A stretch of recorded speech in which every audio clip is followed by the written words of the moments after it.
Salve pessoal, tudo bem? Está no ar o episódio 98 do podcast da Página 5.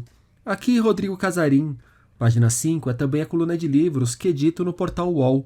Estou no Instagram como página.5, no Twitter como @rodcasarim e no Telegram, só procurar pelo grupo Página 5. Sabe, é para falar contra o fascismo mesmo. Eu acho que a grande imprensa tá vacilando, tá pisando na bola, entendeu? Tem jornais grandes aqui do Rio de Janeiro, sabe, dando página inteira para fascista, sabe, para careca. Então, sabe aquela reportagem? Parece reportagem de moda, entendeu? Tá lá, não é porque eu gosto de dar porrada. Sabe qual é? E assim, reportagem de moda. Se lê aquilo e ninguém faz nada. Sabe, e tipo nazista em tudo quanto é canto. Aí tipo em São Paulo tem assim, em tudo quanto é lugar do Brasil. Mas sabe, em São Paulo então de repente tem essas galerinhas de careca, esses babaquinha, sabe, um bando de bicho enrustida, diga-se de passagem. Porque tipo assim, homem que é homem não precisa dar porrada em ninguém, homem que é homem não fica andando junto com homem. Sabe? Tipo assim, esses playboy que fica aqueles 10, assim, coçando o saco, e tipo assim, não tem namorada, mas fala de toda menina que passa. Quer dizer, são sexistas, são intolerantes, são idiotas. O problema é que são idiotas com ideologia. E de repente, assim, eu como pessoa, como indivíduo e como artista, eu achei que pelo menos para eu manter a minha consciência tranquila, seria legal dar uma resposta a isso. E daqui a pouco, sabe, tem gente aqui no Brasil que tá com esses papos, não, os militares têm que voltar. Imagina, isso é uma coisa que aconteceu há menos de 10 anos atrás, a gente já tinha militar no poder. Será que esse povo esqueceu? Sabe, será que eles esqueceram? Será que nós esquecemos? Sabe, como é ruim não ter liberdade, sabe qual é? E é fascista sendo eleito na Inglaterra e fascista sendo eleito na Rússia. Aqui na América do Sul a gente já tem o Fujimori, já tem um bando de babaca aqui no Brasil. Não, que a gente precisa de um Fujimori, sabe? Isso é muito complicado, E como é que eu posso, sabe, trabalhar isso? Colocando pra fora, fazendo um disco que de repente, assim, eu coloco o que eu sinto e tudo. E se isso puder ajudar as pessoas, pô, vai ser o máximo. Acho que o importante é a informação. Eu acho que a base do fascismo, sabe, e do preconceito e da intolerância é a falta de informação, sabe? Porque eu acho que qualquer pessoa que tem informação já pensa diferente. A pessoa que lê, por exemplo, sabe que existem pessoas que pensam e que vivem de maneira diferente, que têm necessidades diferentes, que têm sensações diferentes, e que não é por causa disso que essa pessoa vai ter que ser maltratada e tudo. Então, eu não sou que nem, sabe, o cara da minha rua que tem o carro do ano, que assiste tal programa de televisão, então é o quê? Não, sabe, todo mundo tem direitos e tudo. Parece que o Renato fala sobre o Brasil dos últimos anos, né? Mas as palavras estão numa entrevista que ele deu para a MTV em 1994, quando estava lançando o The Stonewall Celebration Concert, seu disco solo com músicas em inglês. Nesta edição do podcast, o segundo papo sobre os 25 anos da morte de Renato Russo. Na edição 97, a passada, conversei com Juliane Mucuri, doutora em literatura brasileira, que está para lançar Renato, o Russo, livro no qual defende que o artista foi, sim, um poeta. Agora, o olhar está mais na trajetória de Renato e na relação que dois colegas de profissão que admiro pra caramba construíram com ele. Falo do jornalista e escritor Carlos Marcelo e do escritor e comentarista do Estúdio I, da Globo News, Arthur da Pieve.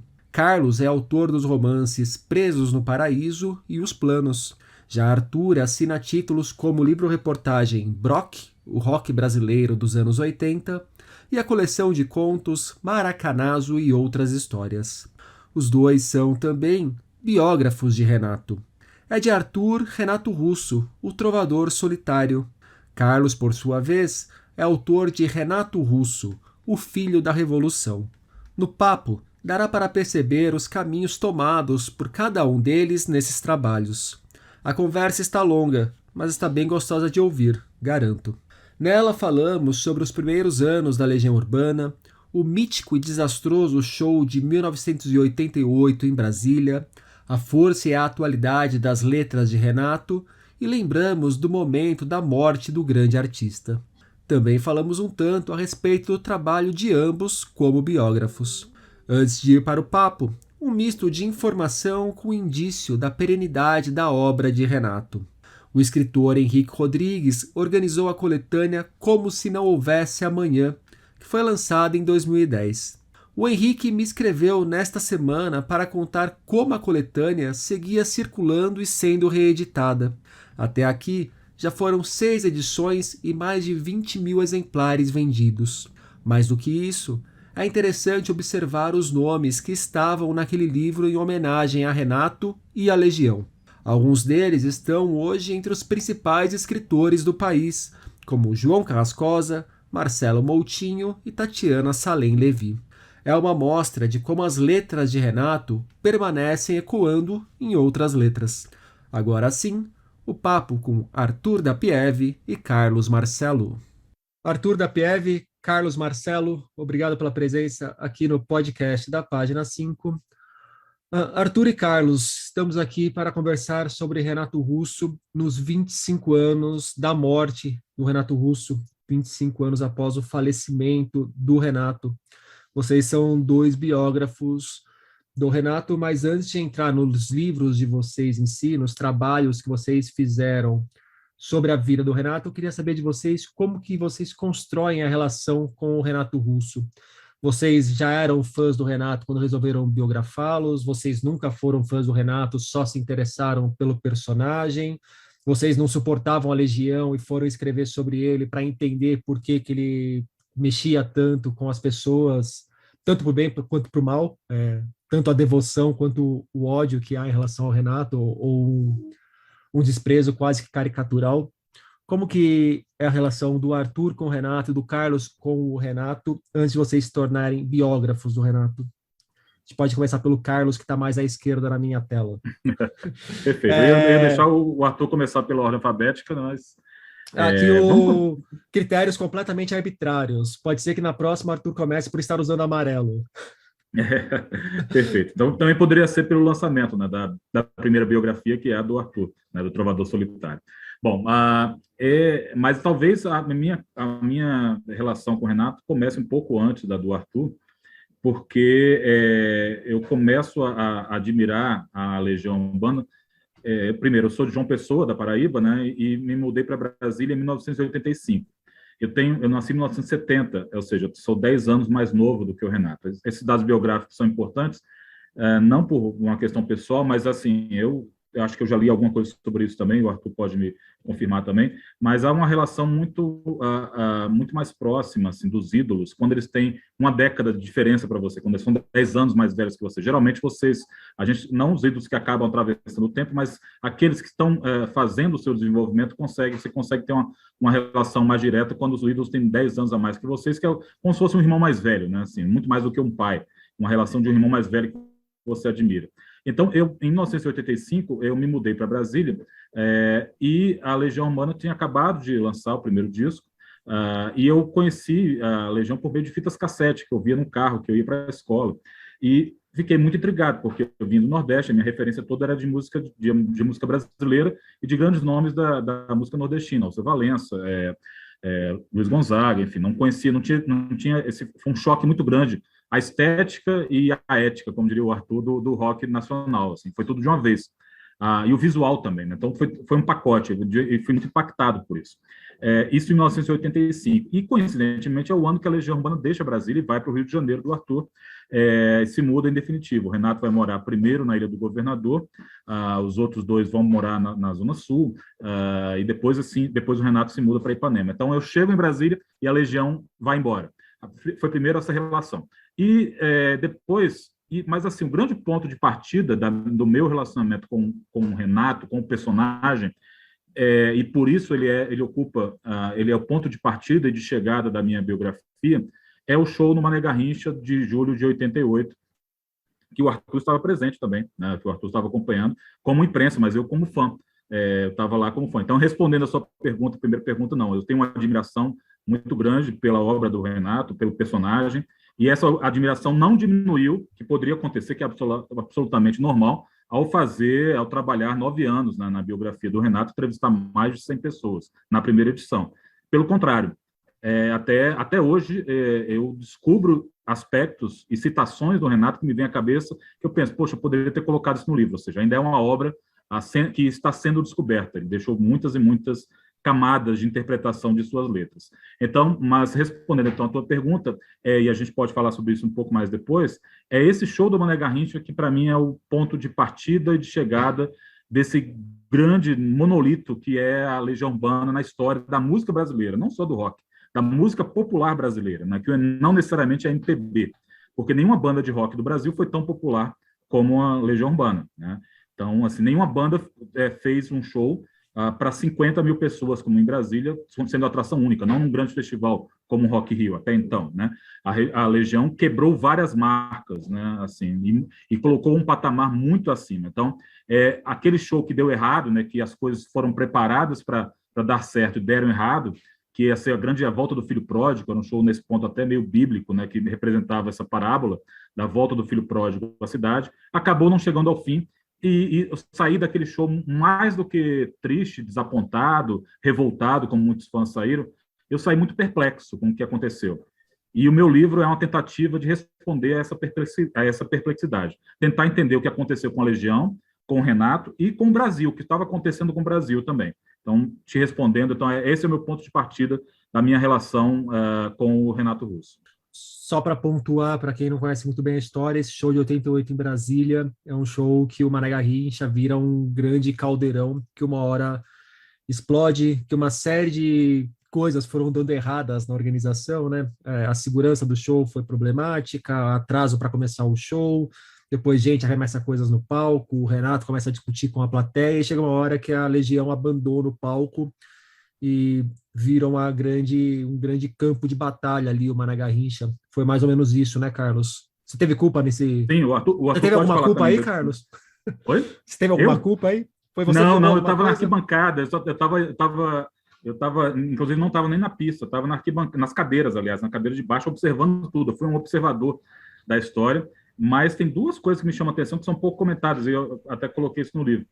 A primeira é que, como eu fui a pé, então eu fui vendo, quando chegar, que vários ônibus já estavam chegando com os vidros quebrados. Então, já havia uma tensão muito grande, e aí sim vem o contexto político, que acho que é importantíssimo a gente para entender não só o que aconteceu naquele show, mas para entender a trajetória da Legião, o contexto político e social brasileiro. Brasília tinha ocorrido alguns anos atrás o panelaço, o badernaço, que foi um grande quebra-quebra na rodoviária de protesto contra o governo Sarney. Então, assim, Brasília era uma panela de pressão que ficou silenciada durante 20 anos e explodiu no governo Sarney. E aquele efeito também já veio, era visível nos ônibus que saíam da rodoviária para o estádio Mané Garrincha, que é uma distância curta, não mais do que 3 quilômetros, talvez. Muita gente ia a pé e os ônibus já chegavam com os vidros quebrados. A polícia já tinha colocado os cavalos para cima, dos cachorros para cima dos fãs. Enfim, antes do show começar, já havia uma grande tensão no ar. E além disso, isso é também pouco comentado, é que o Renato quase morreu no palco, quase foi assassinado, porque o fã, entre aspas, que invade o palco na terceira ou na quarta música, ele dá uma gravata no Renato e o sufoca. E a segurança demora muito para reagir. Tanto é que a Carmen Manfredini fala, acho tanto no livro do Arthur como no meu, que ela virou para um amigo e falou: vão matar o meu irmão, estão matando o meu irmão. E ninguém fez nada. Se ele tivesse uma arma branca, ele teria assassinado o Renato na frente de todo mundo. Então, assim, isso é pouco comentado, né? Que assim, não, mas o Renato reagiu, o Renato provocou, sim, tudo isso, mas ele tinha acabado de sofrer uma agressão que ele poderia ter sido assassinado, imolado num palco, né? Então, isso nunca aconteceu, uma falha de segurança clamorosa, o palco era muito baixo, enfim. O Arthur pode dar a impressão dele também de quem estava na cobertura profissional, mas para mim, do lado... E outra coisa, Rodrigo e Arthur, que para quem estava no palco, para quem estava na arquibancada, na cadeira, não dava para ver absolutamente nada, porque não tinha telão e o palco era muito pequeno e o som era muito baixo. Então, assim, havia o som foi muito mal calculado para aquela multidão. Enfim, queria ouvir o Arthur também do ponto de vista de quem acompanhou isso na cobertura profissional. Você estava pelo JB, né, Arthur? Ou pelo Globo? Sim. Bem, boa tarde, Rodrigo, Carlos, prazer estar aqui com vocês. Subscrevo essas visões do Carlos, ele estava num lugar diferente do estádio. Eu estava cobrindo pelo Jornal do Brasil, assisti o show bem perto do palco, assisti inclusive boa parte do show do lado da Carmen Tereza, da irmã do Renato, e a gente percebeu que tinha que sair dali, né, quando a coisa realmente pegou fogo. E sim, tinha uma tensão no ar muito grande, parte dessa responsabilidade do filho pródigo criava essa expectativa, e tem esse desentendimento da gravidade do que aconteceu ali com o Renato, né? É isso que o Carlos falou. Se houvesse uma arma branca na mão daquele deficiente mental, o Renato tinha morrido ali diante das câmeras. Eu me lembro do Renato tentando se desvencilhar, batendo com o microfone na cabeça do sujeito, e a gente ouviu o barulho do microfone, pom, pom, pom, Renato tentando se livrar do sujeito. E aí a segurança entrou, tirou, mas já tinha bomba explodindo no palco, já tinha quebra-quebra do lado de fora, nada. O show foi um vértice ali que atraiu várias coisas diferentes para aquela história. A minha história com a Legião, ela começa como ouvinte, mais ou menos na mesma época do Carlos, né, antes até do lançamento do primeiro LP, que coincidiu com o Rock in Rio, e por isso, quando ele é lançado, ele não faz sucesso imediatamente, ele não tem a circulação devida. E circulavam umas fitas demo ainda aqui, que tinham mandado de Brasília para o Rio. O Tom Leão, por exemplo, jornalista aqui do Rio, do Globo, tinha uma dessas fitas. Essas fitas chegaram na Rádio Fluminense, que foi uma espécie de mãe para o rock brasileiro, junto com o pai, com o Circo Voador. Então era uma banda assim, que a gente conhecia, mas eu não tinha visto. Eu não tinha visto a primeira aparição do Renato no circo, por exemplo, com os Paralamas. Esse primeiro disco, ele emenda em termos de sucesso e conhecimento com o segundo disco. Os discos parecem a fruição, o consumo do disco, eles emendam. E esse é o período que eu estava me formando. Eu me formo em jornalismo exatamente na metade de 1985.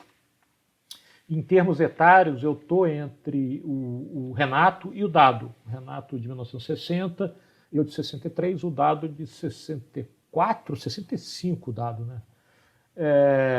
E aí, no meio disso, então, ao cobrir aquela geração na imprensa, a partir de 1986, eu estava cobrindo a história dos meus colegas. Assim, alguns eu conhecia de antes de eles gravarem discos. A minha primeira reportagem para o Jornal do Brasil foi uma entrevista com a Plebe Rude, que estava lançando o EP, O Concreto Já Rachou, e eu conhecia, por conta desse troca-troca de fitas e tal. Então foi a minha primeira sugestão de reportagem para o Jornal do Brasil. O meu ponto assim como o Carlos localiza o show de Brasília assim como um ponto de perplexidade na ligação dele com o Renato, o meu acho que foi um show completamente diferente no Morro da Urca, aqui no Rio. Já era o segundo final de semana de lançamento do disco 2. E aí eu consegui assistir ao show assim, com os cotovelos no palco, porque não tinha ninguém, por incrível que pareça. O primeiro final de semana tinha ficado muito cheio, o segundo tinha ficado vazio. E aí dava para ver o set lixa pregado no chão, com fita crepe e tudo. E aí me bateu uma coisa que depois, conversando com colegas dele, amigos, fãs, é muito comum em se tratando de Legião Urbana, e explica por que a gente está falando do Renato e da Legião aqui, 25 anos depois do final da banda. Parecia que ele estava falando contigo, fosse num estádio para 50 mil pessoas, fosse ali, eu achei, esse cara está falando comigo. E eram as músicas, claro, que todo mundo conhecia, estava disponível para todo mundo no primeiro e no segundo disco, mas parecia que era algo pessoal, né? Com o decorrer do tempo, eu fui percebendo que estava longe de ser pessoal, mas a sensação de que era pessoal era coletivo, ao menos de muita gente. E aí, como jornalista, cobrindo aqui, com a Legião instalada no Rio de Janeiro, eu fiz uma boa meia dúzia de entrevistas com a banda ou com o Renato, algumas mais longas só com o Renato. E aí essas histórias todas foram se misturando, porque assim, eu apreciava a banda, como apreciava outras bandas daquela geração, mas talvez aquele show no Morro da Urca tenha me dado uma dimensão diferente dela, tenha funcionado como uma epifania. Tipo assim, essa banda é diferente. Eu não sinto isso no show dos Paralamas, que são meus amigos, que eu também cobri, etc. E aí, no decorrer dessas entrevistas, eu fui percebendo que o Renato era um cara diferente, né? Todo mundo da geração dele, em particular o pessoal que conheceu em Brasília, já falava que ele era o irmão mais velho, né? Essa tese que o Carlos apresentou, de 10 anos mais velho, é a imagem que todo mundo apresenta. Dado, Bonfá, Dinho Ouro Preto, todo mundo apresenta essa ideia de que o Renato era um guru, assim, um mestre dentro daquela turma de Brasília. E aí fui acompanhando a trajetória, discos, fui cobrir o show de Brasília, cobri alguns outros shows, inclusive logo depois do show de Brasília, algumas entrevistas, e aí até o final da história, né? 11 de outubro de 1996, mas a vida da Legião e do Renato não termina ali, né? A vida no sentido artístico, pelo contrário, ela reverbera desde então na cabeça de gerações de brasileiros. Isso aumentou minha admiração pelo trabalho desde então, porque eu vi que algumas coisas que o Renato tinha me dito, que é, olha, eu quero fazer uma música que possa ser compreendida aqui e agora, em Vila Rica do século XVII, ou em Nagoya, no Japão, no século XXIII. Ele dizia isso, né, da deliberação de tirar referências temporais ou geográficas muito claras nas letras, diferentemente do Cazuza, por exemplo, que a música, mesmo quando não menciona o Rio de Janeiro, pelo sotaque, é muito carioca. E funcionou, né, porque gerações e gerações de adolescentes e até crianças hoje em dia ainda curtem os discos, tanto com a Legião quanto os discos solo, né, no qual ele apresentou um repertório, abriu janelas para repertórios que muita gente não desconfiava que existissem, né, cantando em italiano e em inglês. E em que momento que vocês decidem fazer uma biografia de Renato Russo? Porque você pode admirar uma pessoa, você pode se interessar pela história daquela pessoa, mas fazer uma biografia é um trabalho que é uma decisão que precede um trabalho extremamente exaustivo, que demanda tempo, demanda muita dedicação, ainda mais para fazer uma biografia de qualidade que nem a biografia, que nem são as biografias que vocês escreveram. Por que que vocês olham para o Renato e falam, eu vou dedicar parte da minha vida a colocar num livro a vida desse cara? E nesse processo, quais foram as grandes surpresas que vocês tiveram? E isso mudou ou não mudou a relação que vocês tinham com o Renato e com a Legião? Carlos. Eu começo a pensar na biografia do Renato exatamente pela biografia do Dapiev, que o Dapiev tinha escrito. Porque você leu a do Dapiev e falou, nossa, tem muito buraco nisso aqui, deixa eu escrever outro. Não, pelo contrário, porque era o livro que eu gostaria de ler, era o livro que eu queria ler como fã, eu já queria ler aquele livro como fã, mas tinha uma coisa que a gente até conversou depois, o Dapiev sempre foi muito generoso em relação a isso, tanto é que ele escreve a orelha da primeira edição da biografia do Renato, porque eu, exatamente por ter convivido com o Renato mais no Rio, eu comecei a ver que tinha muitas histórias do Renato de Brasília que poderiam ser contadas, mas não porque não estavam no livro da Piev, não por isso, mas porque me interessava mostrar o Renato como um jovem brasileiro que tinha crescido numa capital artificial, uma capital que tinha sido inaugurada em 1960. Algumas coincidências me chamaram muito a atenção, Rodrigo. A primeira delas é o fato de o Renato ter nascido no mesmo ano que Brasília, em 1960. E os dois terem se mudado do Rio de Janeiro, a capital se muda do Rio de Janeiro para Brasília e o Renato faz o mesmo trajeto, né? Então, era um jovem numa capital igualmente jovem, ou seja, era o encontro de dois adolescentes. O Renato se muda para Brasília com 13 anos, e Brasília tinha 13 anos também. Então, assim, é muito diferente de viver numa cidade secular, como Rio de Janeiro, Recife, Olinda, né? Ouro Preto, São Paulo. Então, esse choque desses dois adolescentes me interessava muito, porque, de certa forma, eu achava possível sintetizar o choque que eu tive também ao me mudar para Brasília. E achava que isso não era normal. Tinha alguma coisa estranha ali naquela cidade que foi criada para ser uma utopia e que foi precocemente desvirtuada, né? Então, eu acho que Brasília é a maior utopia brasileira do século XX, uma cidade que era criada por um grande urbanista, o Lúcio Costa, mas desenhada por um comunista, né, o Oscar Niemeyer, com monumentos assim que chamam muita atenção, mas que não estão presentes no cotidiano das pessoas, né? Então, assim, tinha toda uma conjugação de, tipo, pareciam que eles eram a primeira geração de adolescentes, assim, sendo experimentados, sabe, de conviver nessa cidade. E durante a ditadura militar, ou seja, uma cidade que estava silenciada, oficialmente, inclusive, pela censura. Então, todos esses elementos eu achava que era possível ampliar conversando com pessoas com as quais o Arthur não tinha conversado, e ninguém tinha conversado, na verdade, que eram amigos anônimos do Renato. Não o Felipe Seabra, da Plebe Hood, não o Dinho Ouro Preto, do Capital, não pessoas que tinham se tornado famosas depois, mas o cara que morava no bloco dele, no andar de baixo, sabe? Que ouvia o Renato cantando quando chegava de madrugada, o porteiro do bloco, sabe? com o aluno dele no curso de inglês, da cultura inglesa, onde ele foi professor. Então, esse universo de pessoas que conheceram o Renato antes da fama é que me interessava entrevistá-los. Porque eu sabia que eles nunca, não só não tinham dado entrevistas sobre o Renato, como eles nunca tinham dado entrevista, porque eles não são famosos. Então, isso me interessava do ponto de vista jornalístico também, porque vocês sabem muito bem, quando a gente vai entrevistar pessoas que são famosas, elas já têm uma certa experiência de como lidar com jornalistas, então elas já respondem, já estão meio com as respostas meio prontas. E é difícil a gente desarmar e conseguir um fato novo, porque eles já meio que moldaram assim as respostas. Mas quando você está entrevistando um bancário que só conviveu com o Renato durante 6 meses, sabe, e ele nunca deu uma entrevista, porque ele não é uma pessoa famosa, eu falava, opa, aí tem coisa, essa fonte dá para buscar, entendeu? Coisas bem interessantes para contar. Por quê? Porque, na verdade, meu projeto original de nome, até da biografia, depois eu fui convencido pelo meu editor, um grande amigo do Arthur também, o Paulo Roberto Pires, a mudar o nome para Renato Russo, Filho da Revolução, mas durante 5 ou 6 anos, meu projeto chamava-se apenas Renato. Era Renato, uma biografia, porque era exatamente, como já havia a biografia do Arthur chamada Renato Russo, eu achava que até poderiam ser leituras complementares. Esse é o Renato, e a minha ideia era exatamente até o show do Mané Garrincha, de contar a história dele antes da fama. Contar a história, era o retrato de um artista quando jovem, que é um projeto até certo ponto comum lá fora, né? De você fazer um recorte da vida de uma personalidade, não ter a pretensão de contá-la por inteiro. Mas é curioso, porque eu fiquei 9 anos nesse projeto, entrevistando essas pessoas, e fiz essa opção. Então, meu livro tem esse recorte. Ele se dedica, ele é muito mais amplo na pesquisa sobre essas pessoas e sobre essa vivência do Renato antes da fama. Eu até brinco que os primeiros capítulos do meu livro são em ritmo de rock progressivo, não tem 40 páginas, 50 páginas. Depois ele vai em ritmo de punk rock. Aí são 10, 20 páginas, direto, narração direta e tudo.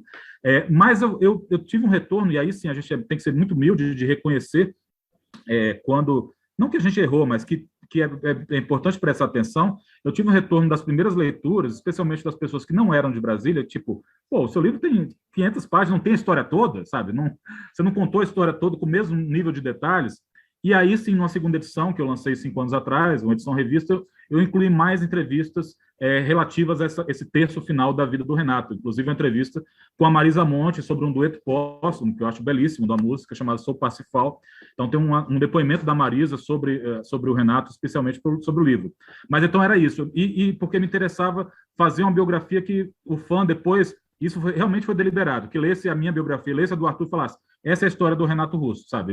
Uma complementasse a outra, apesar de serem projetos nascidos de formas muito diferentes, em épocas diferentes, mas eu tinha essa ambição mesmo, de que fossem projetos complementares.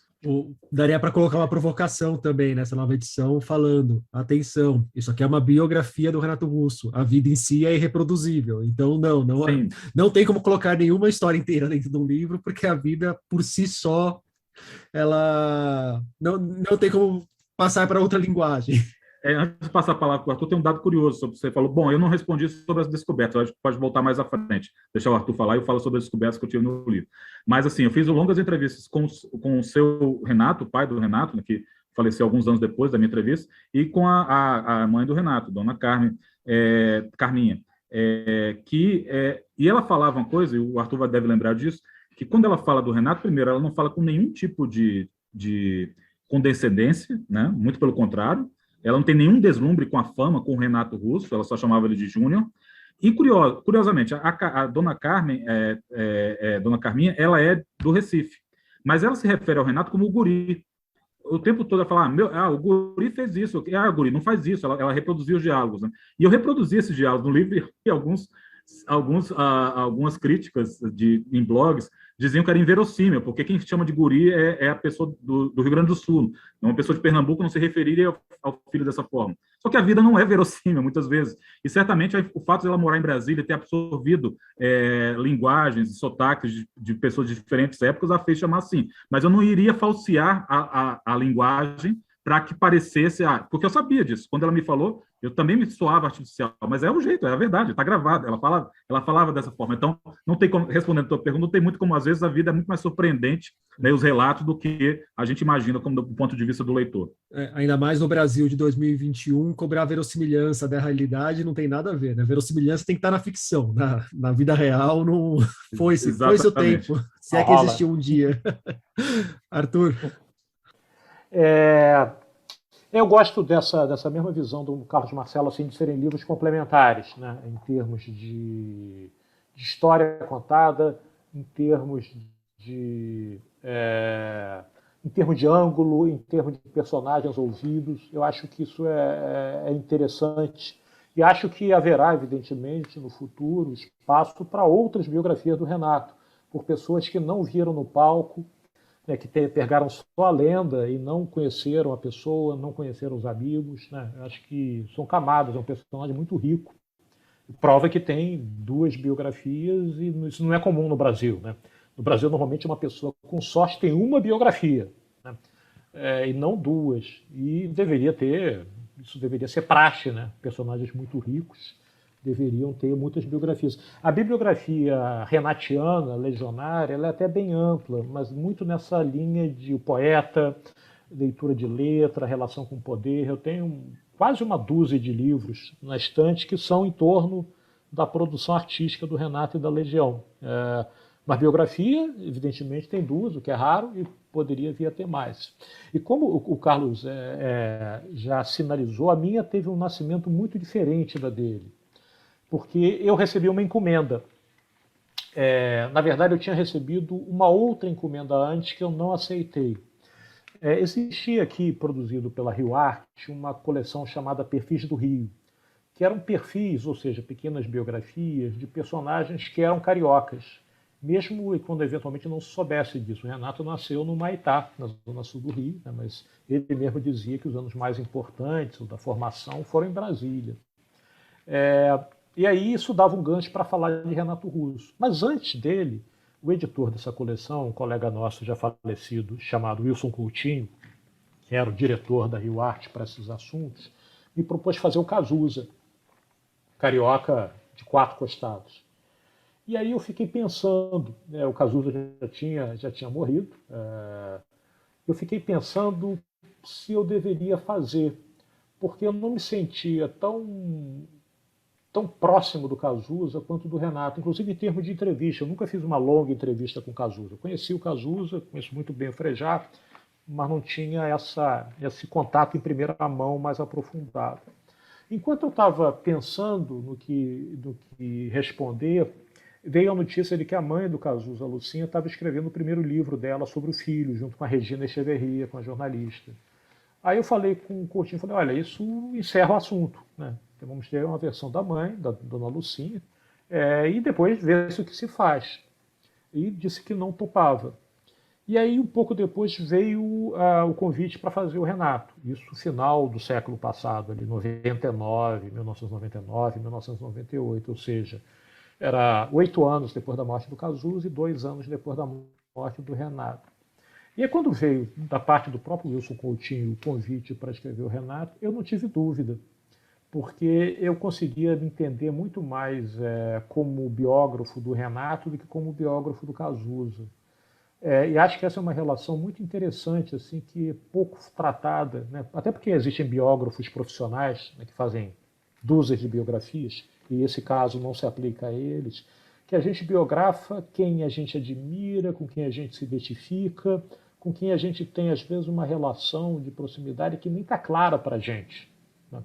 E aí, no caso do Renato, tinha a admiração racional pela obra, tinha entrevistado, conhecia a banda, conhecia a história daquela geração, né? O Rio de Janeiro era uma cidade mais central na vida cultural do país naquela época do que se tornou depois, do que deixou de se tornar depois. Mas no caso do Renato eu não tive dúvida, topei e fiz em pouco mais de 6 meses, que esse o prazo, era uma coleção, encomenda, 6 meses. Vou fechar o foco na vida artística. E, na verdade, a crítica que eu ouvi, que eu me lembro de ter lido, na verdade, de um ex-colega de trabalho, é que o meu livro não entrava na vida íntima do Renato. Eu jamais quereria entrar nessa vida, né? O Carlos também não faz isso. Porque o Renato era muito cioso da privacidade dele. Então, não era um assunto. E eu entendia que os... Diga, Rodrigo. Até porque tem uma diferença bastante grande também do que foi o Renato Russo e do que era o Renato Manfredini, não? Sim. Começava pela questão da idade, né? Na primeira entrevista que eu fiz com ele, ele falou, olha, o Renato Manfredini é 4 anos mais velho do que o Renato Russo, né? E aí os personagens foram misturando na cabeça dele, na cabeça do público, era outro personagem. E é difícil, na cultura de massa, você ter esse tipo de sutileza. E aí, no caso do Renato, eu não tive dúvida. Entrevistei uma família próxima, né, o pai, mãe e irmã, e entrevistei colegas de trabalho. Mas não quis entrar na história da vida pessoal do Renato, porque eu entendia também que o fã da Legião é um fã muito especial. O fã da Legião, ele introjetou comportamentos éticos que a banda, que o Renato tinha. Então, fofoca não é uma coisa fofoca ou vida íntima não é uma coisa que os interesse muito. E acabei fazendo essa biografia artística, né? Claro, contando dados biográficos, começando pela morte dele e terminando com ela naturalmente. E depois, algumas pessoas, inclusive o Paulo Roberto, que o Carlos mencionou, o Paulo Roberto Pires, o editor e um amigo próximo, leu o livro e falou algo assim, e eu vi de outras pessoas também, mas o fato de ser o Paulo eu acho mais representativo. Ele falou assim: cara, eu não tinha ideia do quão parecido com o Renato você é. E ele falando para mim, amigo dele. E eu nunca tinha parado para pensar nesse aspecto, né? Assim, se nós fôssemos da mesma turma, nós teríamos sido amigos próximos, porque os interesses, os conhecimentos, as coisas, e nossas conversas, quando aconteciam, também tinha muito disso. Escutou isso, leu aquilo, não sei o quê. E aí eu fui percebendo, de fato, algumas pontes, né? Algumas ligações. Então eu passei a pensar muito nessa relação de biógrafo e biografado ou biografada. Eu não consigo entender, por exemplo, alguém que faça a biografia de alguém que odeie. Eu não consigo entender. Não no campo da arte, né? Assim, claro que você pode fazer uma biografia de um general nazista, de um alemão, né? Historiografia. Mas nesse campo, eu não consigo pensar assim, vou escrever uma biografia para destruir o John Lennon, como já foi feito. Para mim não faz sentido, né? Eu acho até que pode até ter um interesse para isso, um interesse parte do público, mas eu nunca me interessei por isso. E aí, desde então, nunca fiz outra biografia. E não é porque eu não reconheça talento em outras pessoas, em pessoas de outra geração, é porque não teve oportunidade, não teve um momento certo como aquele lá atrás teve. A gente está conversando aqui por conta dos 25 anos da morte do Renato. Eu nasci em 87. Eu cresci ouvindo muito Legião, porque eu tenho 2 irmãs um tanto mais velhas do que eu, mas eu não lembro do dia da morte do Renato. Nas minhas memórias, ali em 96, eu já estava um tanto familiarizado com músicas como Será e Eu Era um Lobisomem Juvenil. A Via Láctea, o álbum A Tempestade, é uma das primeiras memórias mais fortes que eu tenho da Legião também. O álbum A Tempestade é o primeiro CD que eu lembro de pegar assim para ouvir mesmo com alguma frequência. Mas da morte do Renato eu não lembro de nada daquele dia, da repercussão, diferente de outras mortes anteriores até, que eu lembro de alguma coisa da morte dos Mamonas Assassinas, que também foi em 96, só que em março. Lembro mais ou menos bem da morte do Senna, que foi em 94. Como que foi aquele momento da morte do Renato? Como que vocês reagiram e qual foi o impacto daquela morte pro país? Bom, eu começo respondendo até porque certamente a minha resposta vai ser bem mais breve, porque o livro do Arthur reconstitui brilhantemente esse dia da morte e ele se coloca como personagem nesse momento. Mas é importante lembrar, Rodrigo, que, primeiro, não havia redes sociais, né? Nem havia internet, a internet era muito rudimentar, mas já circulava, então os boatos circulavam de boca em boca, né? Eles não eram compartilhados, né, nas redes sociais, e havia aqui em Brasília um rumor muito grande que o Renato estava muito doente, e efetivamente 2 semanas antes circulou a informação que ele tinha morrido, que o Renato tinha morrido, e que o pai dele tinha ido lá para providenciar a questão do translado do corpo, enfim, do óbito do Renato, enfim. Então, não foi uma surpresa a notícia em si.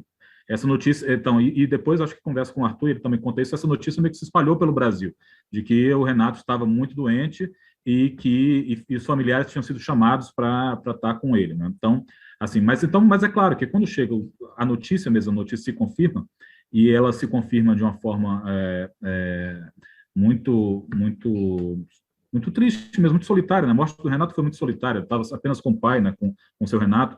Ele protege, inclusive, a dona Carminha, ele não fala que ela tenta ir para o Rio, ele fala, não, não venho, eu estou cuidando dele. E ele morre com o pai. A primeira reação foi, eu já estava trabalhando no Correio Brasiliense, na época, como repórter de cultura, a gente se organizou para fazer uma edição especial, mas eu lembro, e então, assim, a primeira reação é do trabalho, né? Então você vai trabalhando, vai fazendo, e a morte dos Mamonas tinha sido muito chocante também, pela homenagem que o Renato tinha feito, salvo engano, no JB, ou no Globo, foi no JB, né? No Jornal do Brasil, ele publicou, ele bancou, né? Quer dizer, a Legião Urbana, ele fez a gravadora bancar uma página inteira de anúncio que era com título apenas Tchau Meninos, uma homenagem da Legião Urbana, um abraço sincero da Legião para os Mamonas. Porque o Renato, daquelas, o que parece uma contradição, mas depois que a gente conhece o personagem, percebe que não é muito assim, não é tão contraditório, cabia tudo dentro dele, ele era capaz de admirar a música clássica, ter um grande conhecimento de ópera, de música erudita, e ao mesmo tempo cantar menudo, né? E curtir os Mamonas, e entender o que os Mamonas Assassinos representavam para uma nova geração, tipo, era uma outra geração que estava vindo, né? Então, ele ficou muito chocado com aquela morte dos Mamonas, daquela forma, e mandou publicar, fez o texto e mandou publicar uma página inteira no anúncio. Eu lembro que então foi uma primeira, uma sucessão de mortes de perdas, né, muito grandes para o Brasil, que culminam com a morte do Renato. Então, assim, essa é a minha primeira sensação. Mas eu lembro, e até reproduzi isso no livro, porque depois que você chega e tenta absorver e vai refletir sobre a morte, fui ouvir algumas coisas do Renato, e eu li no dia seguinte, aí, eu acho que um artigo do Arthur, acho que já no Globo, não mais no JB, e até trouxe essa frase aqui, citei isso na minha biografia, no Filho da Revolução, que ele falava assim, com a morte de Renato Russo, o Brock perde não somente sua mais potente voz, mas também o seu mais potente cérebro. E eu achei essa definição perfeita, porque é isso, o Renato era voz e cérebro, né? Assim, mais do que corpo, né? Apesar de ele se impor e mudar, isso é muito curioso, só voltando ao que o Arthur comentou antes, todos os amigos comentavam da diferença da voz do Renato conversando e cantando, porque ele falava de uma forma infantil, então eram como se fossem heterônimos do Fernando Pessoa convivendo no mesmo corpo, né? Então, assim, o Renato Russo era muito diferente do Júnior. Então, isso que o Arthur fala da voz potente não era do Júnior, era do Renato Russo. E assim como esse cérebro também, que era do Júnior, mas que acabou se tornando o cérebro do Renato. E aí depois a gente pode falar sobre essa questão dos livros que estão aí atrás, que estão na sua estante, nas nossas estantes, mas que eram das grandes influências. Quantos e quantos jovens descobriram a Montanha Mágica porque era o título de uma música da Legião Urbana, né? E tantas outras referências que o Renato deixou nas suas letras. E acho que o Arthur lembra disso, que ele dizia que uma das entrevistas que ele tinha mais orgulho de ter concedido era o suplemento Ideias do JB, não era para o segundo caderno, não era para o caderno B, e sim por ter sido ouvido para falar sobre literatura e não para falar sobre música. Falado para o Luiz Carlos Mansur, O Luiz Carlos Mansur. Isso, exatamente, Luiz Carlos Mansur. Né? O Arthur, antes de passar a palavra, só uma curiosidade. Esse seu artigo que o Carlos relembrou, eu já devo ter lido umas 20 ou 30 vezes, que eu vi uma espécie de luto anacrônico, luto tardio, não sei definir muito bem, mas às vezes, somente durante a madrugada, depois de tomar umas cachaças, uns vinhos, quando bate aquela melancolia, muitas vezes eu vou atrás de tentar entender aquele momento da morte do Renato. E aí eu leio textos daquela época, assim, textos escritos mais a quente, já vi muitas vezes a reportagem do Jornal Nacional sobre a morte do Renato. Então é uma coisa curiosa o quanto me faz bem até certo ponto tentar reconstruir aquele momento e ressignificar ou criar um significado para aquele momento que eu não vivi exatamente, mas que é de uma pessoa que é fundamental na minha vida. Esse boato ao qual o Carlos se referiu tinha circulado, né? Não se sabia qual era a doença do Renato. Falava-se em síndrome do pânico, porque ele tinha deixado de aparecer. Falava-se em anorexia. Na verdade, a dona Maria do Carmo defende isso ainda, né? Eu defendi a última vez que eu ouvi ela falar sobre isso, que foi anorexia, foi parar de comer. Na verdade, o HIV é uma síndrome, né? Então as pessoas falecem de muitas maneiras por conta do HIV, né? Mas não se sabia. E aí tinha esse boato, tinha acabado, a banda tinha lançado A Tempestade, né, que esse que foi o seu primeiro CD, né, Rodrigo, que é uma coisa assustadora, né? Assim, como é que aquilo é tão profundo e tão visceral, né? Alguém falando Triste, que né? ele com Extremamente febre a tarde triste. inteira. É muito triste. Tem aquela epígrafe do Mário de Andrade, né? O Brasil é uma terra cheia de gente, cheia de árvores e gente dizendo O adeus. Brasil é uma É república muito federativa pesado. cheia de árvores e de República gente. Federativa. Isso. É do Oswald, não? Acho que é Oswald, perdão, do Oswald. troquei a citação do Oswald, não é É, do Mário, não. é. E aí, mas aí no dia da morte eu trabalhava em outra seção do Globo, eu não trabalhava mais no Segundo Caderno, eu editava artigos de opinião. E aí passou na minha sala o editor do Segundo Caderno, Luiz Noronha, e falou, olha, o Renato morreu e agora é verdade. Ele precisou frisar porque esse boato já tinha vindo. E aí, como era essa era pré-internet e tal, como a conhecemos, eu peguei um carro do jornal e vim em casa, eu moro relativamente perto de onde fica o Globo, para pegar material, pegar encarte de disco, pegar recorte, inclusive de coisas que eu tinha escrito no Jornal do Brasil que não estavam disponíveis para serem consultados. E aí, já voltando para o jornal, no rádio do carro, eu conto isso no livro também, no final do livro, porque eu conto o livro assim, sem dizer que eu estava por ali. Eu cito declarações e quando a declaração foi prestada para um colega, eu digo para quem foi. E no final eu digo, olha, as declarações que não têm crédito a quem foram ditas foram para mim. Né? E explico a relação mais próxima com o Renato, com a banda, tá, com o trabalho deles. E aí no rádio do carro tocou Quando o Sol Bater na Janela do Teu Quarto. E aí foi o momento em que a ficha caiu, sabe, que não era mais um trabalho, que era o Renato, que eu nunca mais ia ouvir uma entrevista dele, haveria de ouvir músicas que eu não conhecia, que acabariam saindo, por exemplo, numa outra estação. E aí, ao mesmo tempo, é uma música muito bonita e muito triste, né? Muito, muito, muito Legião Urbana, né? Essa cara.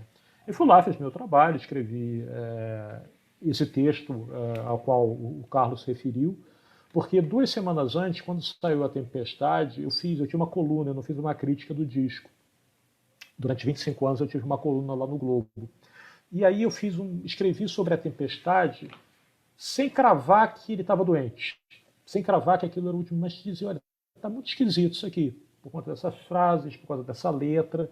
Eu dizia, tem alguma coisa acontecendo. E aí acabei escrevendo um texto complementar àquele texto adiante. E aí no decorrer do dia eu fui vendo a reação dos colegas, dos fãs, dos amigos, era uma perda gigantesca. E era uma perda assim que não teve, não vou dizer dimensão, mas teve aspectos diferentes da perda do Cazuza 5 anos antes, né? 6 anos antes. O Cazuza, como o Cazuza teve assim, a opção de experimentar a doença em público, a gente sabia já há algum tempo que o Cazuza ia morrer, porque naquele tempo HIV era a sentença de morte. O Renato, embora pegue já uma fase de transição, alguns contemporâneos do Renato tiveram sobrevida, né, por conta da combinação de remédios crescendo. Era uma surpresa, ninguém sabia exatamente, até porque ele dizia que lutava muito contra essa contaminação. Ele não queria ser soropositivo de jeito nenhum, porque ele sabia o que isso significava. Então parecia afastado do radar que ele tivesse contaminado exatamente pelo HIV. Então houve essa comoção, porque foi um choque. Quando o Cazuza morreu, era uma consequência biológica de um processo, de uma síndrome que matava.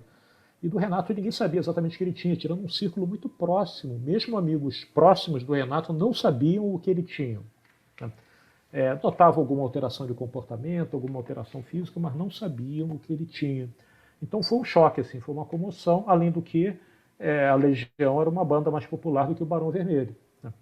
Os números de vendagem, execução, a penetração em variados segmentos sociais, então foi realmente uma ocasião muito marcante para quem se lembra, assim, para quem tinha idade para se lembrar. Você, por exemplo, não tinha, então você não se lembrar muito não é mas para quem já estava passando pela adolescência, é uma data bem tipo assassinato de John Lennon, uma coisa chocante acontecida ali com um guru.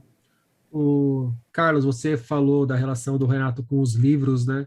E deduzo que ele ficaria contente de saber que a gente está conversando aqui sobre os 25 anos da passagem dele num podcast que é essencialmente de livros e de literatura e outras pessoas que trabalham no meu entorno que escrevem sobre música. Não sou eu que escrevo sobre música e não teria por que não falar sobre Renato Russo num podcast que é dedicado às letras. essencialmente. E eu não vou perguntar para vocês se ele era poeta ou não, até porque já vai ter um outro episódio aqui sobre isso, para marcar esses 25 anos da morte dele. Mas eu queria ouvir de vocês um pouco sobre essa relação do Renato Russo com os livros, com a literatura. E vocês acham que a gente pode pensar num lugar para o Renato Russo dentro da história da literatura brasileira? Pergunta difícil, Rodrigo. Até para a gente delimitar do que a gente está falando, né, da história da literatura brasileira. Eu vou tentar pegar um caminho de resposta e, de novo, me escorando um pouco em coisas que eu já li do Arthur, que ele já escreveu. Eu acho que, primeiro, se a gente entender música popular brasileira no mesmo campo que os norte-americanos entenderam e a Academia Sueca entendeu ao premiar o Bob Dylan com o Nobel de Literatura, eu acho que sim, faz todo sentido a gente conversar sobre a obra do Renato dentro desse campo, né, dentro desse universo. Até porque Arnaldo Antunes, por exemplo, é um grande poeta e prestou suas poesias aos Titãs durante muito tempo, né, e continua na sua carreira solo. O próprio Cazuza também. Então, eu, particularmente, não faço muita diferença entre... Para mim, são poetas, assim, que alguns gravam músicas, são cantores também, e outros lançam livros, lançam apenas livros. Mas isso também não é também uma grande novidade. Se parar na própria trajetória da música popular brasileira, não vou nem falar dos grandes nomes, do Caetano, do Chico, mas assim, o próprio Cacaso, por exemplo, com o nome da poesia marginal, que tem um grande sucesso. A sua música mais conhecida é com o Edu Lobo, o Lero Lero, né? Então, assim, a trajetória da música brasileira, ela é marcada por versos que se tornam muito populares, né? Então, acho que aí temos um fato. Só que eu acho que o Renato vai um pouco além disso, e é uma tese, entre aspas, que eu costumo defender, e que acaba tendo uma conexão entre os livros biográficos que eu escrevi, que é a biografia do Renato Russo, e o livro do Forró, o Fole Roncou, uma história do forró, é que eu defendo que existe uma música brasileira popular, um MBP, que é diferente da MPB. Eu acho que a MBP é mais popular do que a música popular brasileira. Tento explicar meu raciocínio.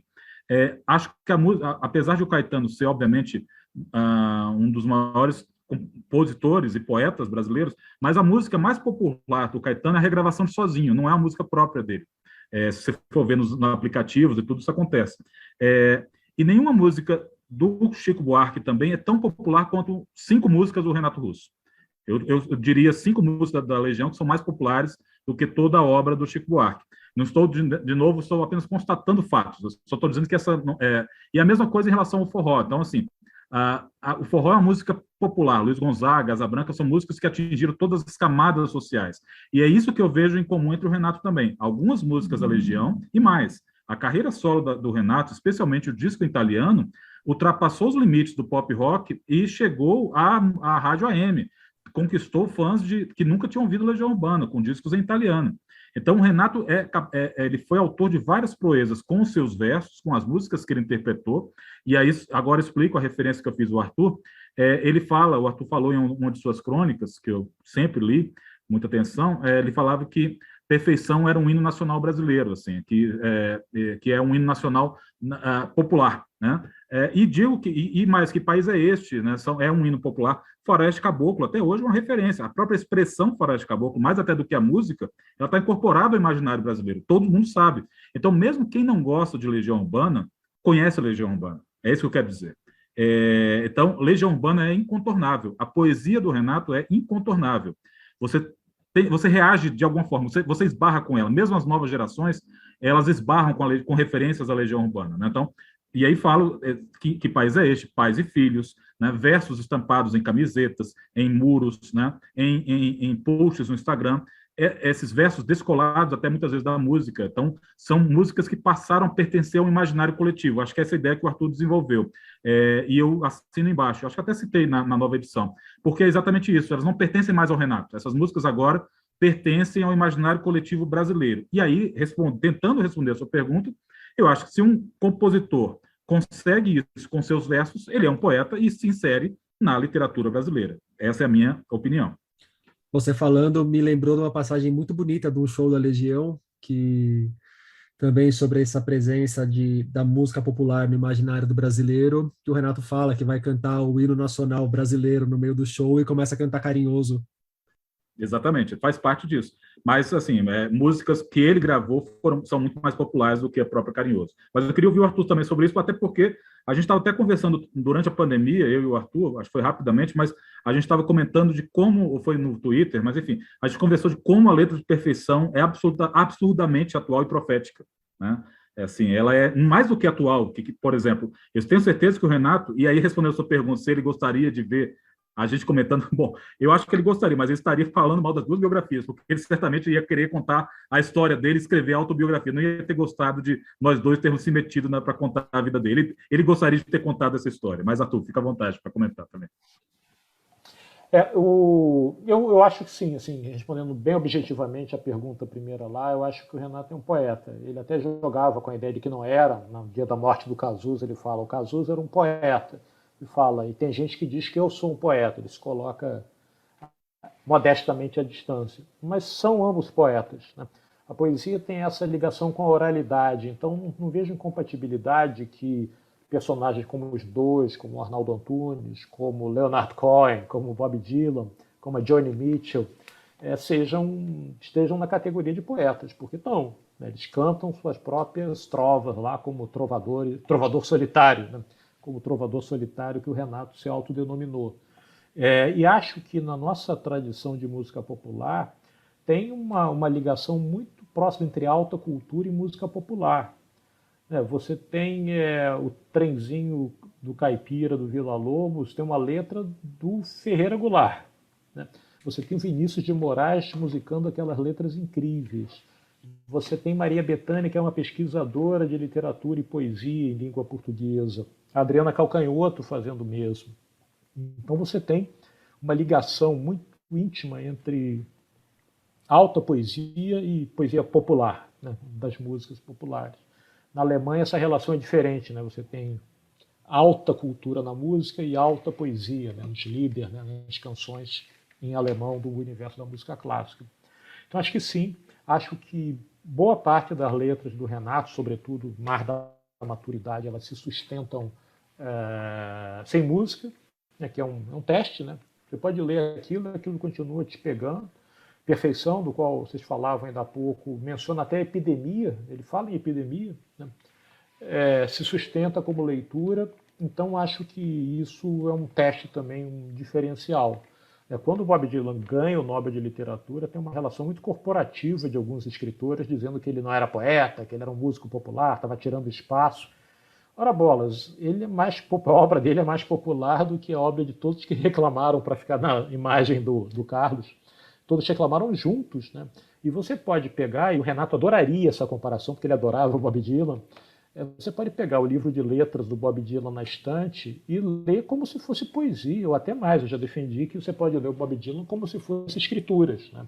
Se a nossa civilização acabasse, coisa que não é nada improvável, e sobrevivesse escondido um volume com a obra completa do Bob Dylan fosse desencavado, algum sobrevivente lá tornaria aquilo ali seu mito fundador. Olha, no versículo tal, aí pegava uma música, aquela música. E no caso do Bob Dylan é deliberado, né? Porque ele vem da tradição judaica, da poesia oral e as referências bíblicas muito fortes. Aliás, no Renato também, né? Por conta do catolicismo da família, muitas referências religiosas, não só ao catolicismo, mas sobretudo ao catolicismo. Então, eu acho que esses poetas se sustentam de pé, independentemente da música. Ao falar isso, não significa que a música que eles fizeram seja ruim. Se você pegar o Bob Dylan e prestar atenção no que ele faz, é muito sutil, é muito rebuscado. Mas é que a poesia e a voz são tão marcantes que acabam chamando a atenção. No caso da Legião, às vezes é isso. A música feita pelos 3, pelos 4, né? Enquanto o Renato Rocha estava na... A música é muito importante, né? Para carregar aquela mensagem, para divulgar aquela palavra. Mas a poesia ela sobrevive também sem a música, ela também fica de pé sem essa música. Então, concordo inteiramente. Eu acho que categoria de poeta, não só ele, como Carlos mencionou Cacaso, e temos Geraldinho Carneiro, Aldir Blanc, é uma barra muito pesada, né? O patamar é muito alto de poetas que alguns só trabalharam no âmbito da canção, né?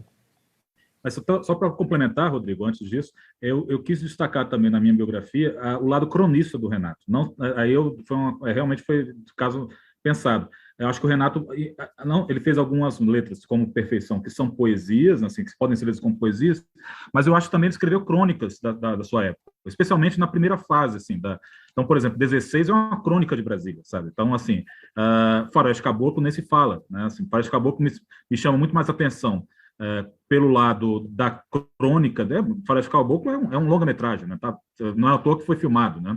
Então, assim, essas polaroides que o Renato fazia para usar uma imagem do século XX, né, que hoje não se tem mais essa referência, mas eu acho que o Renato conseguia fazer isso em algumas de suas letras também. Era como se ele tivesse tirado uma foto instantânea e ali você já entendia tudo, sabe? Algumas não, tipo Daniel nas Colas dos Leões, que tem uma referência bíblica até no próprio título, são mais crípticas, né? Você tem algumas camadas de leitura. Outras não, outras são muito diretas e são cenas, né? Então, assim, e aí isso tudo corrobora o que está no livro do Dapiev, no meu livro também, que eram as 3 etapas de vida que o Renato pretendia cumprir, né? Que era se dedicar à música popular no início, depois fazer cinema e depois fazer literatura, ou a ordem ao contrário, mas enfim, mas com 3 etapas no qual ele não queria viver apenas a existência do rock, né? Nem acho, muita gente me pergunta isso também, você acha que a Legião Urbana acabaria? Eu não acho, não, eu acho que ficaria como no cantinho ali, como um projeto que ele poderia voltar de vez em quando, mas ele continuaria a gravar discos com projetos, como ele fez com o disco italiano, e tinha outros projetos em andamento, mas eu acho que sim, ele se debruçaria na literatura. Ele realmente iria se dedicar a escrever, aí não sei se seria uma biografia, como Morrissey fez, por exemplo, que é uma biografia toda cheia da própria verve do Morrissey, mas que ele se aventuraria na literatura, eu não tenho nenhuma dúvida. Acho que até seria mais fácil do que no cinema, porque o cinema envolveria uma grande equipe e tudo. Acho que seria um pouco mais complicado. Vocês falaram de Perfeição, e eu concordo que é uma música que, infelizmente, cai muito bem para os nossos dias. A gente, às vezes, cogita ou ouve cogitar como seria o Renato Russo politicamente hoje, mas não dá para fazer exercício de adivinhação, ainda que talvez a gente possa arriscar projeções baseadas no que ele deixou registrado ao longo da vida. Mas eu queria olhar mais um pouco para as letras da Legião e pensar no que a gente tem vivido. Que País é Esse? É uma música que parece que qualquer geração pega Que País é Esse para usar de hino para o Brasil também. Algumas outras canções me parecem também muito fortes para os nossos dias, que nem Teatro dos Vampiros, Soldados, Natália. E para mim, mais do que Perfeição, a música que é a cara do Brasil de 2020, de 2021, La Maison Dieu, que ele fala muito sobre essa questão do militarismo. Como que vocês percebem a atualidade dessas músicas da Legião, indo além das que nós já citamos? Como que a Legião conversa com o Brasil de 2021? Acho que a Legião é o suco de Brasil, né? Acho que o fato de ter se formado em Brasília, o fato da formação ser com aqueles caras que tinham aquelas caras, né? Tem uma diversidade ali na formação da banda, né? Não tem uma garota, mas tem tipos físicos diferentes, histórias diferentes. E acho que aquilo que o Renato diria hoje em dia, ele já disse lá atrás, porque como ele tinha experimentado a ditadura militar, ele não queria aquilo de volta. Ele fala isso várias vezes no decorrer da vida, né? Ele não queria aquilo de volta. Ele faz no decorrer da vida vários alertas sobre a volta do fascismo, o que na hora que ele falava parecia uma coisa muito distante. A gente estava num processo de redemocratização.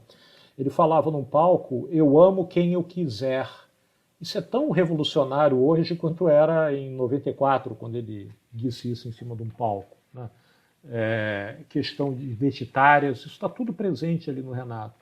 Então, tentar fazer o Renato dizer algo que ele não disse é bem complicado, né? A gente não pode imaginar como estaria a cabeça dele hoje. Mas aquilo que nós temos para nos apegar a como ele viu o Brasil está nas letras. Inclusive porque o Brasil não mudou tanto assim, né? É bom lembrar que Que País é Este é uma música que era de 1978, que só foi lançada em 1987, porque o Renato achava a letra muito triste e achava que o Brasil ia mudar. Aí quando precisou juntar músicas para fazer um disco contratual, tinha que lançar um disco até o final do ano, que viria a ser Que País é Este? 1978/1987. Ele pegou Que País é Este, mas foi assim, o coração à larga, ele não queria cantar aquela música. E não só cantou, como cantou boa parte da carreira, né? Mas também, quando o Capital canta, é uma coisa litúrgica ali, são as pessoas expurgando a pátria, né? As mazelas da pátria. Então, acho que não é só ele, não, né? Titãs também falou muito do Brasil, mesmo sem pensar no Nhegato, né? Que é um disco recente, bem em cima da questão política, mas lá atrás, Cabeça de Dinossauro, Jesus Não Tem Dentes.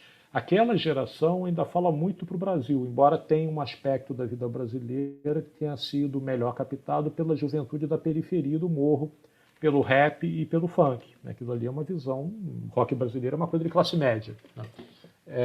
Mas esse país da classe média ali não mudou também, e eles tinham a empatia, a percepção de também conversar e ver a realidade alheia. Então, acho que parte da chave da atualidade, não só da obra do Renato, não só da Legião, mas daquela geração do rock brasileiro, é isso. A despeito da vontade deles e do próprio empenho que eles tiveram, o Brasil não mudou tanto assim. Às vezes o Brasil parece repetir-se, né? E por isso essas músicas falam tanto com o nosso momento. Algumas que você citou, Rodrigo, falam do Brasil da era Collor, né?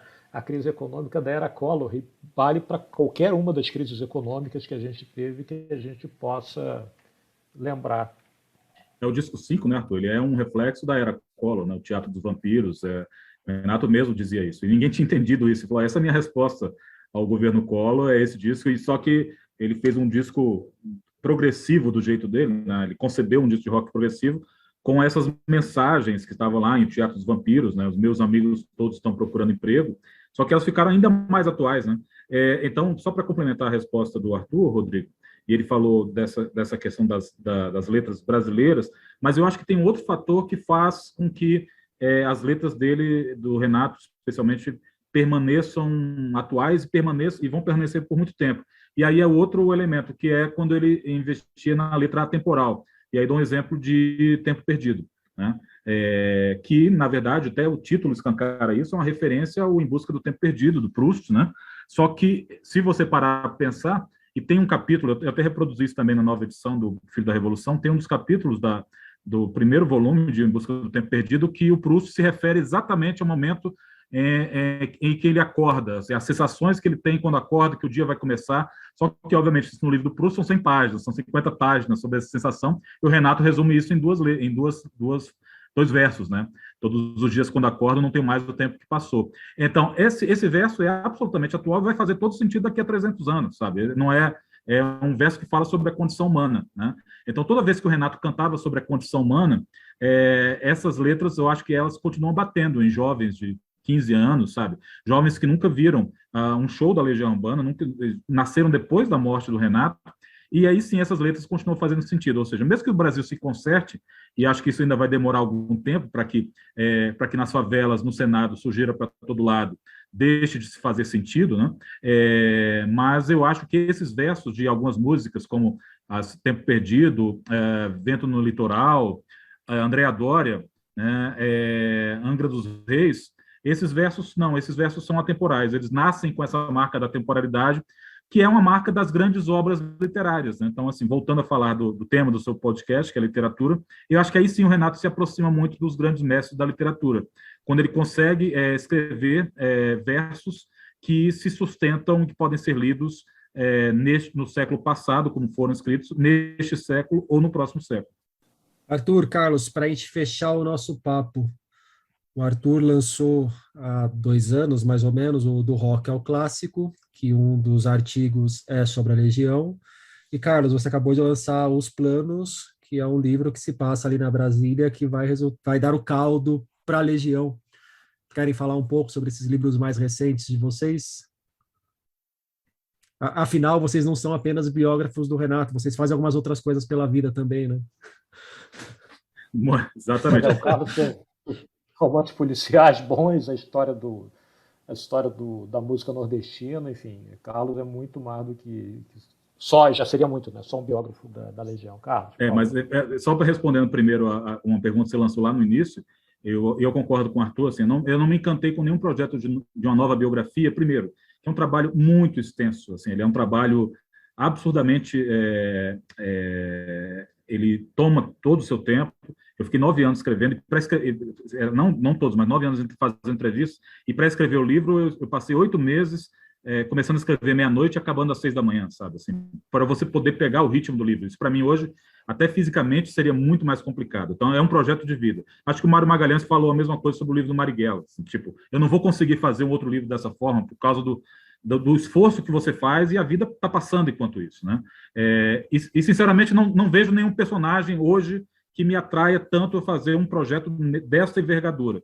E mais por ser isso, porque, voltando ao início da nossa conversa, você perguntou sobre o que motiva a gente escrever uma biografia. Eu acho que eu cheguei a uma resposta que eu acho que a gente tenta responder a perguntas que a gente nem tinha formulado, sabe? Mas que estavam ecoando na nossa cabeça. Eu acho que as biografias são tentativas de responder a perguntas que ficam ecoando na cabeça, ficam ali em algum inconsciente, e nesse ponto é um processo até parecido com o nascimento da ficção também, no meu caso, que são questões que ficam ali, mas que não ficam no racional, sabe? Ficam assim ecoando, soprando no seu ouvido, e aí você tenta responder essas perguntas de uma forma objetiva, numa biografia, com um trabalho jornalístico, e na ficção de uma forma diferente. Respondendo, então, sobre o que você falou do meu novo livro, e ele tem relação com a vida do Renato, e o Arthur, tive a honra de ter novamente a orelha do Arthur da Pieve. Prazer enorme, tê-lo nesse livro, e foi uma conexão muito bacana, porque o Arthur foi muito generoso na própria confecção do livro do Renato, da biografia. Ele de pronto aceitou a ideia de escrever a orelha, e a gente conversou muito sobre isso. Mas, assim, os planos, ele tem como gancho, como plot, uma trama baseada em 5 amigos que foram da geração anterior do Renato, ou seja, que cresceram na Brasília do início dos anos 70, que tem a idade do Renato, mas que foram da geração anterior, a Legião Urbana, Plebe Rude, Capital, até porque o Renato é mais velho do que os integrantes dessas bandas. E ele nasce, e só percebi isso depois de escrever o livro, ele nasce nesse inconsciente dessas entrevistas que eu fiz com essas pessoas anônimas, que hoje são bancários, empresários, professores,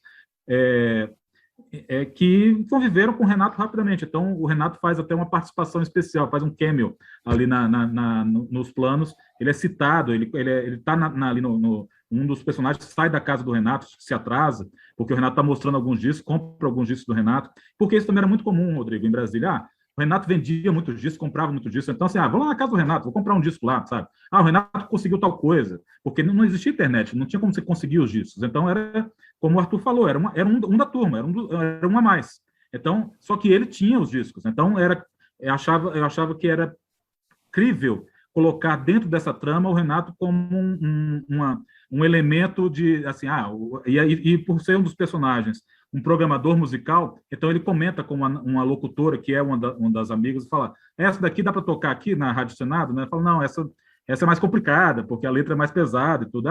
Mas o Renato, o que ele queria dizer com soldados, enfim, eles conversam um pouco sobre a obra do Renato. Então, um jogo de espelhos que eu faço, não só com a minha história, mas com a história de Brasília também, dessas pessoas que cresceram nesse universo, influenciados muito pelo rock progressivo. Isso é importante. O Renato também, a primeira grande influência dele é o rock progressivo, não é o punk rock.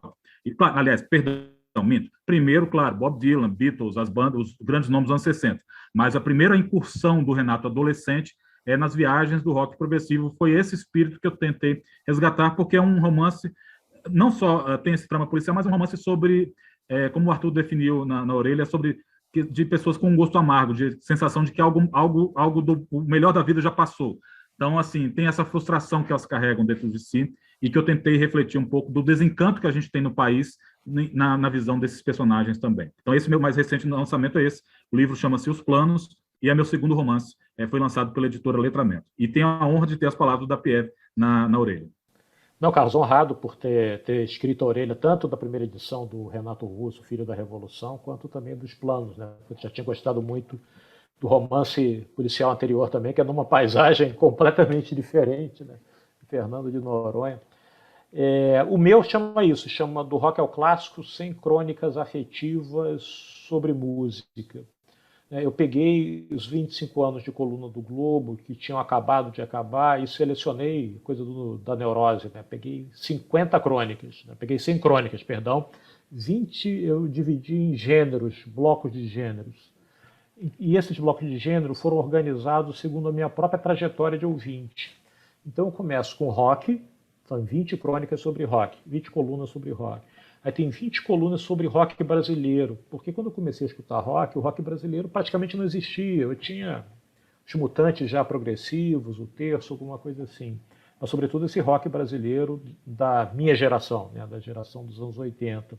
Aí passa-se por uma coisa de músicas populares, que é algo que eu também comecei a curtir quase simultaneamente, mas não tão fortemente. Aí tem mais 20 depois que são sobre músicas instrumentais, música negra, na verdade, americana, sobretudo jazz. E no final são 20 sobre música clássica, que é a coisa que eu mais escuto hoje em dia. E assim também como aconteceu nessa descrição que o Carlos fez da trajetória de ouvinte do Renato, eu fui beneficiado pelo fato de ter começado a prestar atenção na música mais de perto pelo rock progressivo. Porque o rock progressivo ele tem elementos muito fortes de jazz e música clássica. Então, claro que eu escutava rock, mas aí quando o Yes gravava uma coisa que era baseada em Brahms, eu ia tentar escutar o que o Brahms tinha feito. Ou então quadros de uma exposição do Mussorgsky que o Emerson Lake and Palmer gravou inteiro como trio, né, de baixo, teclado e bateria. Jazz também, né, algumas bandas de rock progressivo são muito ligadas a isso. Então eu sempre escutei um pouquinho, só que esse pouquinho foi crescendo, ao passo que hoje, né, eu escuto muito mais jazz e música clássica, sobretudo, do que rock. Não é uma coisa de renegar o passado e tudo, mas é que para mim tem mais novidade, mesmo que seja uma novidade de 400 anos atrás, ou de 60 anos atrás, no caso do jazz, para mim é novidade. E aí, então, é meio uma espécie de autobiografia por intermédio das coisas que eu escutei no decorrer da vida. São essas 100 crônicas afetivas sobre música. Mas a sua ficção também tem a música, né, Arthur, muito presente, né? Black Music, no próprio título, e no livro que tem uma citação do Cartola no título também, né? Eu acho que não sei Cada se... morto herdará. Exatamente, eu vou estar onde o Rodrigo aqui, intrometer e fazer a pergunta para ele, mas não sei se isso acontece para você, mas assim, eu até digo, acho que eu consigo escrever sem literatura, mas eu não consigo escrever sem música.